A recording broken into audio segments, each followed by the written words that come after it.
আসসালামু আলাইকুম শিক্ষার্থী বন্ধুরা, শিখবো সবাই মজা করে। সবাইকে আমন্ত্রণ জানাচ্ছি রকমারি লার্নিংয়ের আজকের এই ক্লাসে। আজকে এই ক্লাসে আমরা অষ্টম শ্রেণীর ইংলিশ ফর টুডের ইউনিট 2 এর লেসন 1 বাংলা অর্থ সহকারে তোমাদের পড়াবো। তো আমরা দেখতে পাচ্ছি যে ইউনিট 2 এর লেসন 1 এর হেডিং হচ্ছে গুড ফুড, এবং এর যে কিওয়ার্ড বা মূল শব্দগুলো আছে তা হচ্ছে নিউট্রিশাস, যার অর্থ হচ্ছে পুষ্টিকর, সাবস্টেন্সেস যার অর্থ হচ্ছে উপাদানসমূহ, ফিজিক্যাল যার অর্থ হচ্ছে শারীরিক, স্ট্রাকচার যার অর্থ হচ্ছে গঠন বা আকৃতি। তো এখানে বলা হচ্ছে talk about the picture and read the text. এই পিকচার সম্পর্কে কিছু কথা বলার জন্য এবং টেক্সটটা পড়ার জন্য। তো আমরা এই ছবিতে দেখতে পাচ্ছি যে একটা শ্রেণীকক্ষ বা একটা ক্লাসরুম, যেখানে একজন শিক্ষিকা ছাত্রছাত্রীদের কিছু খাবার সম্পর্কে কথা বলছিলেন। তো চলো আমরা এখানে যে সিন কম্প্রিহেনশনটা বা যে প্যাসেজটা আছে সেই প্যাসেজটা পড়ি বাংলা অর্থ সহকারে। মিসেস রেহানা, অর্থাৎ এই শিক্ষিকার নাম হচ্ছে Mrs Rehana.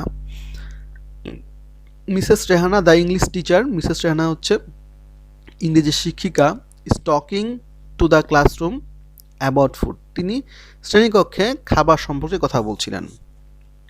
Food is very important for our body, she says. তিনি বলেন যে খাদ্য আমাদের দেহের জন্য খুবই গুরুত্বপূর্ণ। We can not live without it, আমরা এটা ছাড়া বাঁচতে পারি না। So we must always have good food, তাই আমাদের সবসময় ভালো খাবার গ্রহণ করতে হবে বা খেতে হবে। What is good food teacher asks a student. একজন ছাত্র জিজ্ঞেস করলো যে শিক্ষিকা, এই ভালো খাবারটা কি? Good food means the right kind of food for good health, says Mrs Rehana. তো মিসেস রেহানা বললেন ভালো খাবার হচ্ছে সঠিক প্রকারের খাবার যা আমাদের স্বাস্থ্যের জন্য বা দেহের জন্য ভালো। ইট ইজ নিউট্রিশাস, এটা হচ্ছে পুষ্টিকর। It must contain natural substances, এর মধ্যে অবশ্যই প্রাকৃতিক উপাদানগুলো থাকতে হবে। That our body needs to grow properly, যা আমাদের দেহের দরকার, দেহের সঠিক বৃদ্ধির জন্য দরকার। অ্যান্ড স্টে হেলদি, এবং স্বাস্থ্যবান থাকার জন্য। অর্থাৎ এই খাবারের মধ্যে অবশ্যই প্রাকৃতিক বৈশিষ্ট্যগুলো বা গুণাবলীগুলো থাকতে হবে যা আমাদের দেহের বৃদ্ধি এবং স্বাস্থ্যবান থাকার জন্য প্রয়োজন। বাট রিমেম্বার, কিন্তু তুমি মনে রাখবে, you must not eat too much, তুমি অবশ্যই বেশি খেতে পারবে না। দো দ্য ফুড ইজ গুড, যদিও খাবারটা ভালো থাকে। অর্থাৎ তোমাকে মনে রাখতে হবে যদিও খাবারটা ভালো থাকে তারপরেও তুমি বেশি খেতে পারবে না। Eating too much is bad for health, আর বেশি খাবার খাওয়া স্বাস্থ্যের জন্য ক্ষতিকর। You have to eat only a certain amount of food, তোমাকে নির্দিষ্ট পরিমাণ খাবার খেতে হবে। দ্যাট ইউর বডি নিডস, যতটুকু তোমার দেহের জন্য দরকার। So we do not need the same kind of foods in same quantity, তাই আমরা একই প্রকারের খাদ্য একই পরিমাণে খাওয়ার দরকার নেই। অর্থাৎ আমাদের একই রকম খাদ্য একই পরিমাণে খাওয়ার দরকার নেই। It depends on your growth and physical structure, এটা তোমার শারীরিক বৃদ্ধি এবং শারীরিক আকৃতির উপর নির্ভর করে। তো আমরা বুঝলাম যে এখানে আমরা কোন ধরনের খাবার কতটুকু পরিমাণ খেলে আমাদের স্বাস্থ্যের জন্য ভালো হবে তা নিয়ে এখানে আলোচনা করা হয়েছে। অর্থাৎ ভালো খাবারটা কি এবং তা আমরা কতটুকু খেতে পারবো। তো এই ছিল আমাদের আজকের এই প্যাসেজটুকু। তো আমরা এখন যদি দেখি যে এখানে বি নাম্বারে বলা হয়েছে অ্যান্সার দ্য ফলোয়িং কোশ্চেন্স। তো আমরা প্রথমে কোশ্চেনগুলো দেখব, তারপরে আমরা অ্যান্সারগুলো লেখা আছে সেই অ্যান্সারগুলো তোমাদেরকে বলবো। What is Mrs Rehana talking about, Mrs Rehana কি সম্পর্কে কথা বলছিলেন?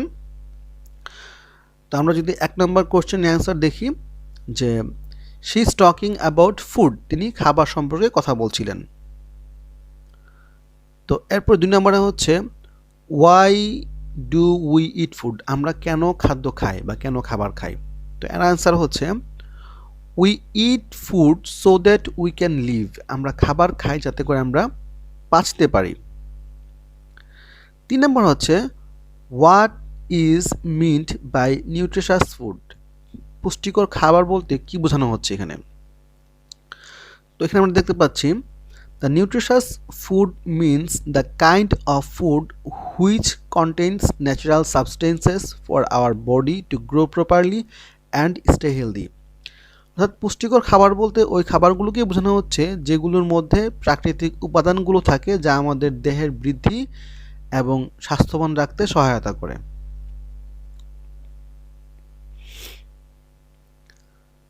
4 নম্বরে বলা হচ্ছে 4 নম্বর কোশ্চেন হচ্ছে how much food does a person need to it a day, অর্থাৎ একজন ব্যক্তির দৈনিক কি পরিমাণ খাবার খাওয়া উচিত বা খাবার দরকার।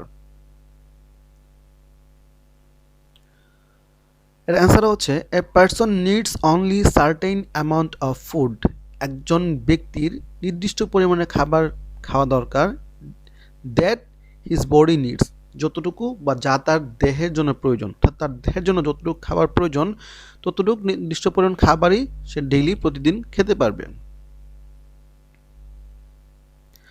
5 নম্বর কোশ্চেন হচ্ছে does everyone need the same amount of food, why, অর্থাৎ প্রত্যেক ব্যক্তিরই কি নির্দিষ্ট পরিমাণের বা একই রকম খাবার একই পরিমাণের খাবার খাওয়া দরকার এবং কেন? তো এর উত্তর হচ্ছে everyone does not need same amount of food, প্রত্যেক মানুষের একই রকম খাবার বা একই পরিমাণ খাবার খাওয়ার দরকার নেই। Because it depends on their growth and physical structure, কারণ এটা নির্ভর করে তাদের শারীরিক বৃদ্ধি এবং শারীরিক আকৃতির উপরে। তো আশা করি তোমরা এই কোশ্চেনের অ্যান্সারগুলো বুঝতে পেরেছো। তো এখন চলো আমরা সি নাম্বারে যাই, সি নাম্বারে দেখে আসি। সি নাম্বারে বলা হচ্ছে কমপ্লিট দিস সেন্টেন্সেস, এই সেন্টেন্সগুলো কমপ্লিট করো, অর্থাৎ এখানে সেন্টেন্স দেওয়া আছে, সেন্টেন্সগুলো কমপ্লিট করতে বলছে। We should eat good food to, আমাদের ভালো খাবার খাওয়া উচিত। We should eat good food to grow properly and stay healthy, আমাদেরকে স্বাস্থ্যবান থাকার জন্য ভালো খাবার খাওয়া উচিত। 2 নম্বর হচ্ছে we should not eat more than our body needs, আমাদের তার থেকে বেশি খাওয়া উচিত না যতটুকু আমাদের দেহের দরকার, আমাদের দেহের দরকার থেকে বেশি খাওয়া উচিত না। Eating too much food is not good for health, অর্থাৎ বেশি খাবার খাওয়া স্বাস্থ্যের জন্য ভালো না। Good food means the right kind of food for good health, আর ভালো খাবারের মানে হচ্ছে ভালো স্বাস্থ্যের জন্য সঠিক প্রকারের খাবার। তো প্রিয় শিক্ষার্থী বন্ধুরা, আশা করি তোমরা এই প্যাসেজটা পুরোটাই বুঝতে পেরেছো, এই লেসনটা বুঝতে পেরেছো। তারপরেও যদি তোমাদের কারো কোনো প্রবলেম থেকে থাকে এই লেসনের মধ্যে, তোমরা কমেন্টে আমাদের জানাবে, আমরা তোমাদের প্রবলেমগুলো সলভ করে দেওয়ার চেষ্টা করব। ধন্যবাদ সবাইকে যারা এতক্ষণ পর্যন্ত আমাদের ক্লাসটি দেখেছো। আজকের মতো এখানে বিদায় নিচ্ছি, দেখা হবে পরবর্তী লেসনে, পরবর্তী ক্লাসে। সে পর্যন্ত ভালো থেকো, সুস্থ থেকো এবং সঠিক খাবার সঠিক পরিমাণ মতো খেও। ধন্যবাদ সবাইকে, আল্লাহ হাফিজ।